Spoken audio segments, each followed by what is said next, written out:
Bold strategy, Cotton. Let's see how that works out. Yeah. I think that's where we're headed. Okay. How might somebody like Donald Trump or Robert F. Kennedy Jr. approach ending the war and approach communicating with Putin compared to like Joe Biden, who he would rather be on vacation than try to communicate with another global leader? What can you imagine what their approach might be to ending this war? Sure. The first thing that either of them has to do, without even calling Moscow or anyone else, is call Kiev and simply say, gentlemen, if you want to use that term to describe them, I would not. We are suspending aid to you immediately. And we are withdrawing all U.S. military personnel and support personnel and contractors in and out of uniform immediately. Now, once you do those two things, the Russians will talk to you. Okay. Then you can say, I'm calling Moscow. And you can ask, you say, look, these are the decisions I made. Let's wait for 2 weeks, and you will see what we have essentially ordered actually happens. Because the Russians aren't going to take us seriously until they see real action. Those are not just signals. Those are dramatic actions that say, we want to end this conflict. Then the Russians will talk to you. And when you go in to talk to the Russians, you have to take a seat, drink some coffee or tea and whatever they decide to give you, and then listen to the Russians. All of this has happened because we refuse to listen to anyone in Moscow for decades. This, of course, was George Kennan's argument. Listen to the Russians. You may not always understand them, but if you listen carefully, they will explain their position and why. Now, you can accept it or you can leave it. But at that point, I think there's a chance to negotiate an end to this terrible, terrible, terrible tragedy. But we can't go in there and stipulate conditions. We can't make demands because this war's over. It's been lost. Now, will we go in and try to rescue this thing with military power? I think that would be a huge disaster for us. I don't see anything good coming for it, and I don't see anything good in Europe happening.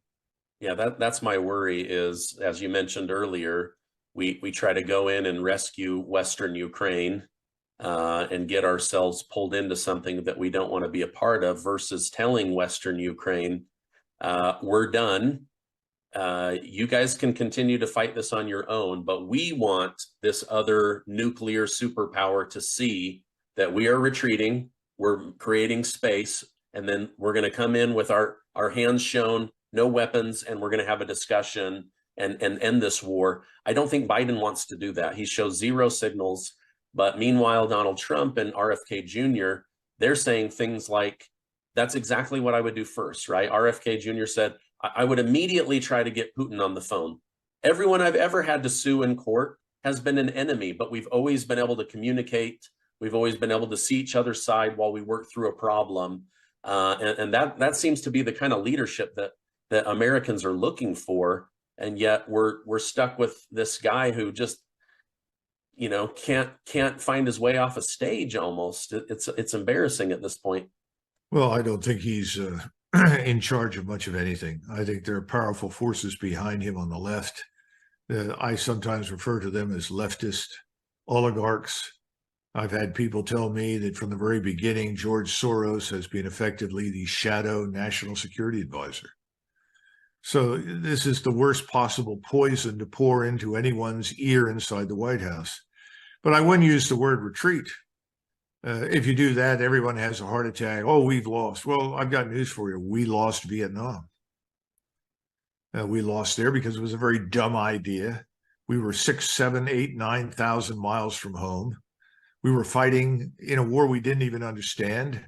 We're doing the same thing now. This is 6, 7, 8,000 miles away. We don't understand what's really at the heart of this, never did, don't care. Our interest was this sort of absurd goal of remove Putin from office, destroy the Russian state, then strip it of its resources, and make it part of our utopian Western world thanks to globalism. No thanks. It's not going to happen. It hasn't worked in Western Europe. It's not working very well here. So you can get on the phone and call them. They're not going to pay any attention to what you say. They're going to look at what you do. And that's why I say the first thing you've got to do, suspend the aid. Pull out all of your uniformed or civilian contractors, military advisors, you name it. Get them out. Then I think the Russians would be happy to sit down and talk. But you've got to listen to what they say. It's not a question of RFK Jr. or Donald Trump walking in with the solution. They can try, but you really got to let the Russians state their position and what their minimal requirements are, because you're probably going to have to accept them unless you want to declare war and broaden this tragedy unnecessarily. Okay, two more questions, then I'll let you go. I appreciate your time. These last two are a tiny bit political, so I'll try to keep it military. But we have a sitting president who, while vice president, had multiple fake emails. Front page of the Daily News yesterday was that they found 5,400 emails between him and his son Hunter and other foreign leaders. Now today they found 1,000 emails between President or Vice President Biden's email address and Hunter Biden's law firm, asking for favors, needs, upcoming events. Why on earth would a vice president need to operate incognito using fake names and emails? It does not make any sense. Well, he needs to do it because his actions are illegal. That's the easy answer to the question. He's aggrandizing himself and his family through governmental influence and instrumentalities. That's fundamentally illegal, unacceptable. But remember that Washington is this stagnant swamp of corruption. I mean, for anybody to stand up, with the exception of people like Rand Paul or Mike Lee or, as I said, Chip Roy or Andy Biggs, and say this is a disgrace would be a joke, because these people are hypocrites. You know, ever hear of something called insider trading? How do people show up worth a couple of 100,000 or maybe $1 million and walk out years later with 10, 15, 20 million? Well, gosh, by insider trading. People come and give them tips, or they call up and say, hey, what do you think? Oscar, Otto, Max, where should I put my money? Well, if you don't do this, you're going to make a lot of money. Okay. And then somebody says, well, are you engaged? Absolutely not. I would never do that. So it's a big case of the pot calling the kettle black. We don't know how many people on the Hill are also involved with Biden. It's probably a snake pit with lots of snakes wriggling around in it. This is the problem with the system. At some point, every governmental structure breaks down. At some point, the system fails. We're at failure. The Americans haven't noticed because the checks continue to arrive. As long as the checks are cut and the food stamps are provided, everybody says, oh, well, I guess everything must be okay. No, it's not okay. We think we've recovered from the problems we had with, food chains and distribution chains, supply chains. Forget it. They're still out there. And our position overseas is more vulnerable than it's ever been. You look at the energy sector, this administration has done just about everything it possibly could to destroy it. And this is the problem for an RFK Jr. or Donald J. Trump. They get in, they win.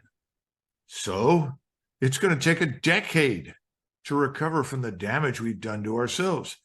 Now, admittedly, a lot of this damage has accumulated over 30 years. I could take you back to the Clinton era and show you where the damage really took off. For that matter, we can go back to the Reagan years where the suddenly exporting jobs and manufacturing overseas really got started. It was Reagan who declared amnesty on the assumption, well, we'll do this one-time amnesty and then everything will get better. Well, the one-time amnesty was an invitation to millions more to come to the United States. So these are old problems. What's happened over the last 2.5 years is the cancer has metastasized. You've gone from something that could be eliminated or treated effectively to this massive cancer that's infecting the entire body politic, our economy, and the financial system. Everything is sick. How do you cure it? Well, you cure it quickly if you're willing to adopt very harsh measures. No one right now will accept harsh measures, but people do accept harsh measures when their lives tank, when they're miserable, when they don't have enough to eat, they can't care for their families. That's when things change. We're a little way from that, but I would not say we're far from it. And again, I urge people to travel around the country. Look at the food banks. How do we keep these food banks full? The food banks are vital and essential. I live 65 miles west of Washington, D.C. The food banks out here are emptied routinely. We all put food in, and there's so many people that need it, they show up. That's not that far from the nation's capital. What's it like 600 miles from here? It's a lot worse. You know, the Washington bubble is a menace. If you live in it, you think, oh, everything's fine. I'm fine. People are fine. Look how happy they are. Right. It's not the case. Yeah. I remember billionaire Peter Thiel said one time, he said, they keep you distracted on your phone so you don't realize the roads and the subways haven't been fixed in 50 years. You know, it's like, okay, we can't do these hardware updates, but we'll just keep you distracted with software updates. Well, you've got the ruins of empire. Yeah. Here and in Great Britain. I mean, when I first started going over to Great Britain, I was astonished at the shoddy infrastructure, the rail lines and so forth. You know, I grew up in North Philadelphia, and I routinely rode on the Pennsylvania and Reading railroads, and then ultimately I ended up on this metro rail nonsense. All of that is antiquated. You know, you pick up your cell phone, you're still reliant on towers everywhere. In China, it's satellite-based. In Japan and Korea, it's satellite-based. Why are we behind this? When Obama launched this infrastructure bill, one of the first things that came up in all the discussions in government and in the military was, we need to bury the power lines. There shouldn't be any power lines visible above ground. It's an essential national security thing. And while we're at it, we've got to fix the electrical grid. What did we do? Nothing. Where'd the money go? Campaign supporters? Donors? I mean, this is out of control. It's got to stop. The Romans had a term for this kind of situation. It was called state of exception. And during a state of exception, they would appoint initially 2 consuls, later on just 1. And everyone would agree that for the sake of the Roman state and its survival, everyone would now do what the leader said. In other words, the normal business approaches, the normal laws were all suspended because things were so bad that if we did not adopt emergency measures, the Roman state would fail. I think we're already in the state of exception. So when do we declare it? And how do we rescue ourselves from this terrible situation? That's why, you know, I think the world of Donald Trump. I think very highly of RFK Jr. These are solid people, good human beings. They want to do the right thing. Their instincts are good. How much can they reasonably achieve within the framework of the status quo system? And I think people are wrong if they think, oh, well, if we elect him, he'll save us. What's he going to do about Congress? Congress doesn't want us to be saved. Congress is very happy with the conditions it enjoys right now. That's our problem. And it's not just Congress. Look at the judicial system. Look at the courts. You know, who in their right mind would have ever thought that the judge appointed to decide the case on Donald Trump would be someone who has a long track record of commitment to Marxism and revolutionary socialism? But that's what you've got. You've got people that utterly hate everything that is American. They litter the judiciary. Many of them showed up under Obama, but there were already some there. This has been building for a long time. So we've got serious problems within the framework of government. I don't know how you solve it quickly. So whoever is elected, God bless them, because They are sailing this ship of state into the biggest storm it has faced in its history, certainly since World War II, and some would argue since the Civil War. Yeah. Well, I know you and others are trying to improve the country one day at a time. You've got a new organization out. The website is ourcountry.ourchoice.com. I'll make sure to leave a link down below. Can you tell us a little bit about that, and then we'll wrap up? Well, this is an organization that costs nothing to join. That's important for people to know. And our long-term plan is to have representatives all over the country working with other organizations that are like-minded, organizations that believe as we do, first and foremost, in God, country, and family. That's effectively our motto. We want to focus like a laser on the really big issues that need to be solved to save this country. And we hope that lots of people will join us. We've been very, very pleased with the overwhelming response. And keep in mind, this is a platform that other organizations can join, that they can use. Our plan is to make this platform usable for other like-minded organizations. We are not associated with the Democrat or Republican parties. We have nothing to do with the RNC and the DNC. This is a purely American operation. We are all Americans first. We want to solve these problems as Americans for Americans. So anybody out there that's listening to this, please go to that website, look it over, and if you're comfortable, join it. And eventually we do plan to pay people to work on the ground in our various congressional districts and states for the right candidates. And what I mean by that is we want people to know what these people we vote for actually stand for. Because in many cases, I don't know how often I run into it. We elect someone from a particular district and the man's a nightmare, or the woman is. Whatever we elected them to do, they have no intention of doing. A good example of that is Bob Good, that ultimately won here in the western end of Northern Virginia and Southern Virginia in a very large congressional district. But we had to rid ourselves of the previous incumbent Republican who behaved like a Hillary Clinton disciple, ran on one platform and did something else. We've got to stop this sort of thing. So to that extent, we're going to try and provide people with the truth.